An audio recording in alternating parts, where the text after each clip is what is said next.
2024 వేదగణపతి నవరాత్రి ఉత్సవాల్లో భాగంగా ఈరోజు వేదగణపతి ఆలయ ప్రాంగణం నందు అన్నప్రసాద వితరణ కార్యక్రమం జరుగుతూ ఉంది. ఈ కార్యక్రమానికి సహకరించినటువంటి దాతలకు సింహపురి గణేష్ ఉత్సవ కమిటీ ట్రస్ట్ తరఫున, అదేవిధంగా సింహపురి ప్రజల తరఫున ప్రత్యేక ధన్యవాదాలు తెలియజేసుకుంటా ఉన్నాము. అదేవిధంగా రేపు శుక్రవారం వీణులు విందుగా నెల్లూరులోని తలమానికంగా ఆర్కెస్ట్రా కార్యక్రమం ఉంది.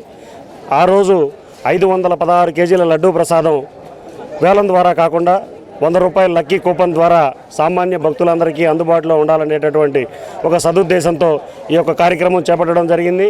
కాబట్టి ప్రజలందరూ ఈ 100 రూపాయల కూపన్ తీసుకొని స్వామివారి ప్రసాదానికి అర్హులు కాగలరని కోరుకుంటా ఉన్నాం. మరియు చివరిగా శనివారం మరొకసారి ఈ ప్రాంతంలో అన్నప్రసాద వితరణ కార్యక్రమం ఉంది. ఆ పై కార్యక్రమంలో కూడా భక్తులందరూ ఇచ్చేసి స్వామివారం ప్రసాదం స్వీకరించవలసిందిగా కోరుచా ఉన్నాం. మరియు చివరిగా చివరిగా ఈ సంవత్సరం స్వామివారి శోభాయాత్ర ఆదివారం సాయంత్రం 5 గంటలకి సింహపురి ప్రజలందరూ కూడా ఈ యొక్క కార్యక్రమంలో పాల్గొనే విధంగా ఏర్పాట్లు చేయడం జరిగింది. కాబట్టి భక్తులందరూ కూడా ఈ యొక్క శోభాయాత్రలో పాల్గొని దిగ్విజయం చేయాలని విన్నవించుకుంటున్నాం. నమస్కారం.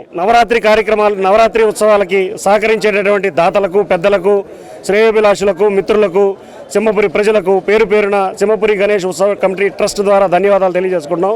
నమస్కారం. చంద్రమౌళి నగర్ నందు శ్రీ వేదగణపతి ఆలయం ప్రాంగణంలో వేదగణపతి స్వామికి విశేష అలంకారములు జరుగుతున్నవి. కావున